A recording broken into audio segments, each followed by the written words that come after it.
big, succulent meat, dripping with flavor. Oh, so good. Now, don't think anything dirty. I'm talking, of course, about the Bavarian restaurant. So, for those of you who know, European food usually can be a bit bland and like, but Germany is known for their meats, the big meats, yes, big meats, and for their curing abilities of that, and their food is generally considered good.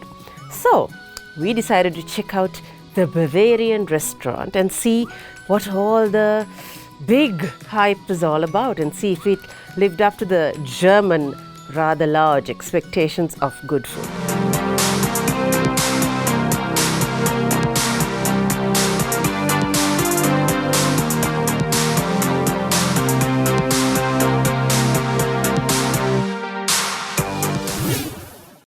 So the Bavarian restaurant and pub, as it's known, is located quite centrally in Colombo.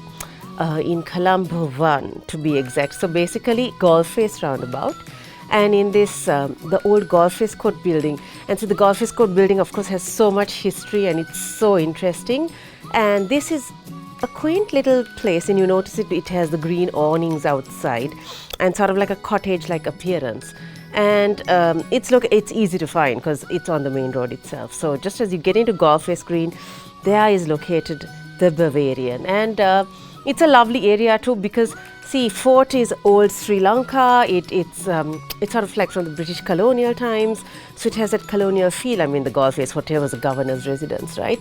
So even the Golf Face Court has that old time kind of feel, that European feel, and Bavarian just fits right in there. So location wise, it's very central.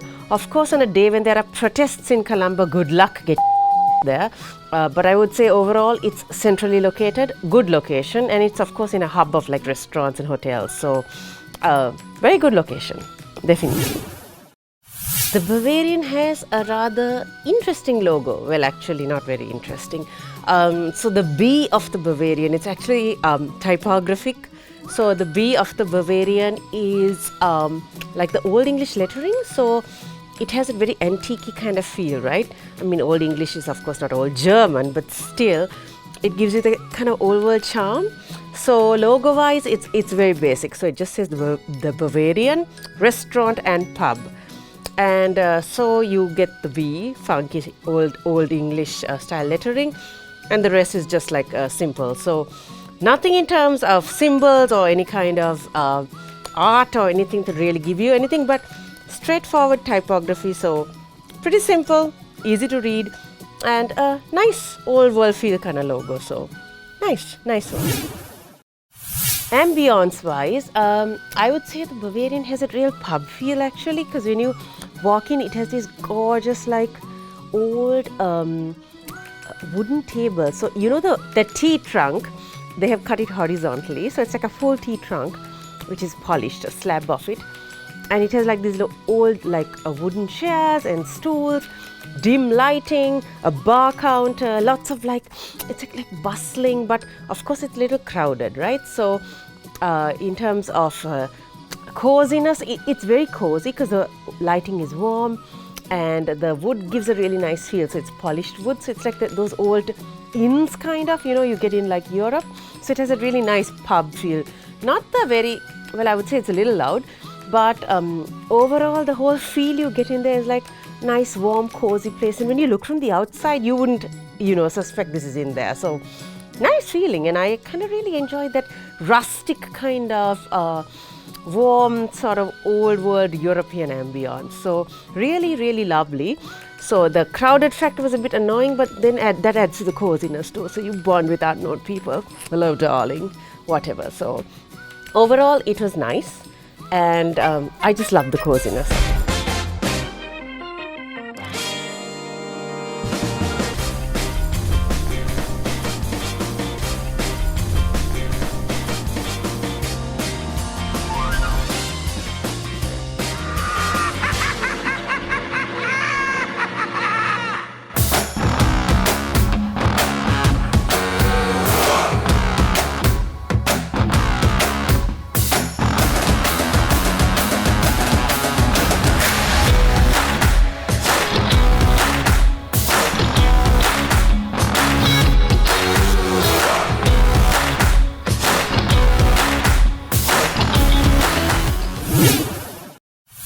overall, so the Bavarian had this really nice leather-bound menu, and it had quite an interesting array of food. So they had everything from starters to soups to something they call in-betweens. I guess those snacks you grab when you're like just feeling greedy. And they had mains, so they had pork, they had chicken, they had seafood, like seafood from a German restaurant, but of course I'm sure they have seafood. And they had sides and they had dessert. So I would say overall it's quite a good menu. They had things like platters as well, because it offered something for everyone. It had vegetarian as well. So, you know, you could pick what you wanted. And of course, the food styles was typically German, but a little bit of French stuff also thrown in there. So overall, I would say a very nice menu, very comprehensive, and it offered something for everyone. And all of them sounded really yummy too. So I was like kind of torn in between, what do I try, what do I eat? So I would say a really good menu, and it's not too long, it's not too short either. So very good size. To start off with, I decided to have a cocktail called the Pink Russian.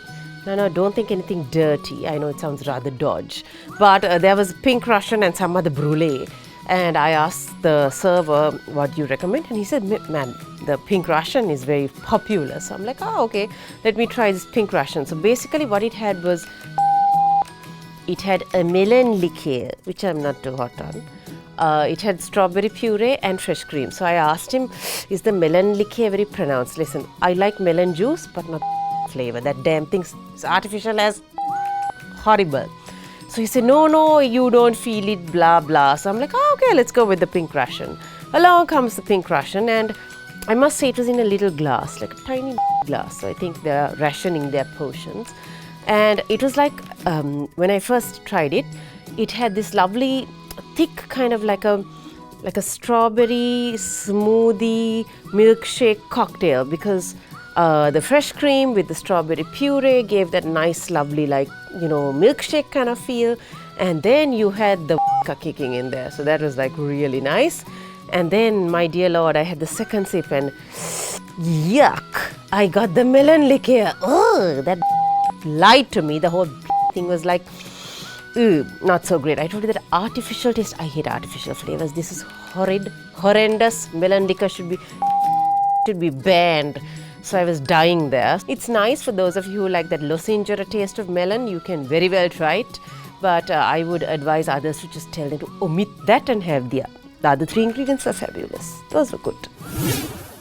So on to the starters. Now I wanted to try out this cold platter of cold meats with wonderful liver pate. I love liver pate. I'm a real and unfortunately it was over. Sacrilege. Anyway, so I decided to go for the crab and spinach dip with crusty bread. So it was this lovely little bowl of succulent crab meat, engulfed in this wonderful cheese and slivers of spinach. Poor spinach. It was like, second thought. But this crab and the cheese is really lovely, and the bread they served were like little slices of bread with a bit of garlic and butter, I think. But in all honesty, I would have preferred, the more country breads you get, like in Europe especially. I mean, Germans are known for their bread, man. And I would have preferred it where, the crust is crispy and like hunky, and inside is nice and soft. So I think that kind of bread would have really gone off well with this dip without the pretentious Sri Lankan style thin slivers of bread. So that was a tad disappointing, but the dip was really good. So I must say, a really good choice. And of course, man, that cheese was like dripping all over me, but fabulous. Actually, to quote the guy who was next to us, I told you we were sitting bosom to bosom. He said it makes you feel like you're opting for a healthy option when it's actually full of cheese and crab. So yeah, a good fooling mechanism, but a lovely dish overall, except for the bread. That's it. So on to the soup. So I decided to have a soup because one must have a soup in a European style restaurant. So I ordered the chunky beef goulash with a dollop of sour cream. And of course it came in this nice little soup plate. The sour cream was missing, probably was sulking in the kitchen somewhere. So it was a nice, thick, flavorful soup. It was actually a lot like a stew. So there were chunks of beef, which was nice and tender, and bits of carrot and potato, which is typical of Europe and Germany. But I I wish there was more chunkiness in it and there was more like pieces. But the soup was like thick. It was almost like a stew. And it had a beautiful flavor, like very strong. I got like hints of a bit of sourness in there. I don't know what they put. But overall, it was a really good soup. I just wish the sour cream turned up. I didn't even ask for it. I don't know why. Who are looking for something light, though, don't try this one because it was very heavy, man. Heavy. I feel like a whale now. But a really nice soup. And on a cold night, I suppose, on a rainy day, this would really warm the cockles of your heart and many other things. So the first main we had, because we had two, because we're greedy like that. The first main we had was this crispy pork knuckle. Now, for those of you who haven't seen a pork knuckle, oh my God, it is so big. So anyway, crispy pork knuckle, let me tell you what the dish is first. Crispy pork knuckle with parsley potatoes, sauerkraut, gravy, and salad. So the pork knuckle, dear God, was large, big. I'm not joking, it was literally this size. Huge! I don't know what part of the knuckle of the pig this is. But anyway, it was lovely. So it was lovely and thick layer of crackling on top, where it's crisp on the outside and nice and soft on the inside, succulent meat inside. And I love when, pork, like, you can like flick it off the bone kind of. And so it was really nice with the gravy. But when I tasted the gravy on its own, it was really salty and a bit bland. I wasn't very impressed. That pork knuckle, oh my God, one person cannot finish it. It's huge. It's very nice. I tried it with they served us a bottle of French mustard. I wasn't too excited with the mustard. I was just like, I like the hot mustard, the more like the radish hot mustard, which is really like awesome and like hits you there. Overall, the dish was good, complete value for money, but it's huge, so you can't finish it on your own. But yeah, maybe they could have improved on the size of the potatoes and that gravy. It needed more than salt. I mean, come on. Yeah, but overall, a good dish. So the next main we decided to have was a chicken à la Kiev, so a French dish in Germany. Yes. So it was basically a chicken fillet, crumb-fried chicken fillet with herb butter inside, served with German noodles, salad, and there was like a tartar kind of sauce. So I must say the Kiev, oh my God, was huge. It was big, and there were two of them. Don't think dirty, but yeah, it was a big, it reminded us of like a capsicum, our Sri Lankan capsicum fried with crumb fried and stuffed with things, stuffed chili capsicum. So it was a bit like that, but giant version. So the chicken was actually quite succulent inside.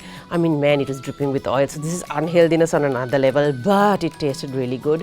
And the herb butter inside, I think, really went well with the chicken. And when you dip that with the tartar sauce, which isn't really mentioned in the menu item, but it was quite good. And the German noodles, on the other hand, okay, now see, I'm a pastas and noodles that are really good, right?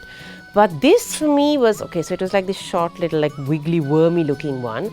And it's made with herbs apparently, but I didn't really get that taste through. I got a more like a pasty taste, like real pitty taste, and I was like, okay, I'm not too impressed. I think I've tasted better German noodles, so I wasn't too thrilled with it, so I kind of like left it on the side. Again, the salad didn't really excite me, but the Kiev was really good, and that was, I mean, it's so filling, man. You're just stuffed banana there. You're like, I can't eat anymore. So, complete value for money, huge, very unhealthy in the oil department, but tasted really good. So, completely recommend it. Good dish. So, in addition to all this greed that we indulge in, I decided to order a side of potato gratin. So, for those of you who don't know what potato gratin basically is layers of potato with cheese and baked, right? So, it's a French dish again. But oh my God, this potato gratin was lovely. It came in this little kind of like Corningware kind of little bowl, and it was this mountain of thick cheese, potato with cream, and they had put in an amazing onion. I think it was like a caramelized onion or some sauteed in something. It was fabulous. It tasted so good. but it was so heavy. I couldn't eat like more than a few bites. It's like, I'm gonna like explode. But trust me, those of you who love potato cream and cheese, and who love a really good gratin, you would love this. This was fantabulous. I am so glad I ordered it. It was oozing with goodness. It made you feel so homey, so fat, but it was so good. Trust me, a dish to be tried. Fabulous. On to my favorite part of any meal, dessert. Le dessert. Anyway, so I decided to order. The dessert actually wasn't very extensive in terms of the menu items presented. I think there were like 4 options. So I chose the first one, which was flambéed peaches with homemade amaretto ice cream. Now I am for amaretto. I would do anything for amaretto. I love it. So I thought, okay, that sounds awesome. And I love peaches too. I know we don't get the here. I mean, we canned, but that's okay. So we waited for a while for this thing to come. And so it came in this little dish. I mean, the presentation wasn't the greatest. I mean, it wasn't like, 5-star culinaire excellence or whatever. But so it was, the peaches were at the bottom and the amaretto ice cream, 2 scoops were on top. The peaches were warm, so I think they kind of like maybe heated them up. I don't know if they were flambéed properly because nothing was like really charred or grilled. Maybe they could have like grilled it a bit or even caramelize it a bit. I don't know. It didn't seem flambéed to me. Nothing flaming there. But it was warm and it really complemented well with the amaretto ice cream, which is fabulous. That was nice and creamy and the amaretto just came right through and it delighted me so much. A really good meal, and that dessert was nice. Nice? Not, oh my God, fantabulous. I'm gonna die of no, but nice. Nice dessert, and those of you who love peaches and amaretto ice cream, this is a good go-to. I just love the coziness of it.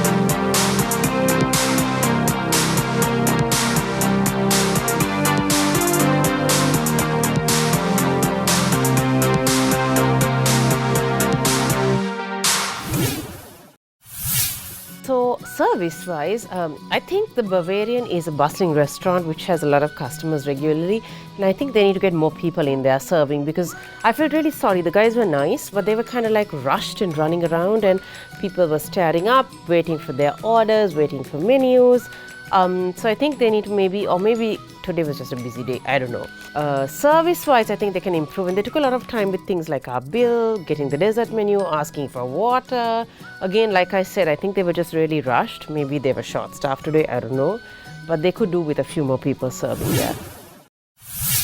Price-wise, so the Bavarian, I would say, is not a cheap restaurant, but it's not an expensive, exorbitant one either, because the price ranges varied from below 1,000 to above, and to things that are like 4,000-5,000 too. So I think they have quite a wide array of prices, which can suit different people's pockets on different days. So that way it was good. The only thing is, of course, the taxes of our country, which means you can't really live a life because you're paying for taxes and things that you don't get zero returns on. So I would say they are not exorbitant, not overpriced, complete value for money, and a good range of pricing so that it suits different pockets and different people's needs. So I would say a really good pricing structure.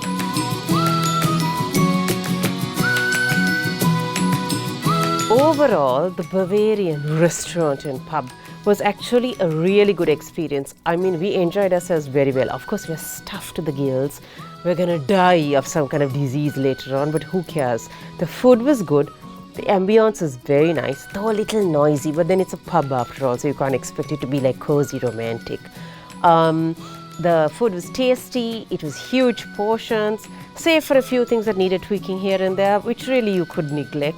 and price-wise it's value for money. So overall, the Bavarian was a really nice, meaty experience for me and it was completely worth it. So I would highly recommend you go check out the Bavarian and their meats. So where are we headed to next? We've checked out the meat of Germany and we've checked out many other cuisines. So where do you think we want to go next? Maybe to a place that is very close to our hearts and to us physically now of late. A restaurant termed something to do with the port city that is coming up close to us, or the country that's sponsoring it rather. So most probably a Chinese delight that you would find really enticing and exciting. So stay tuned as we go check out what this place has to offer.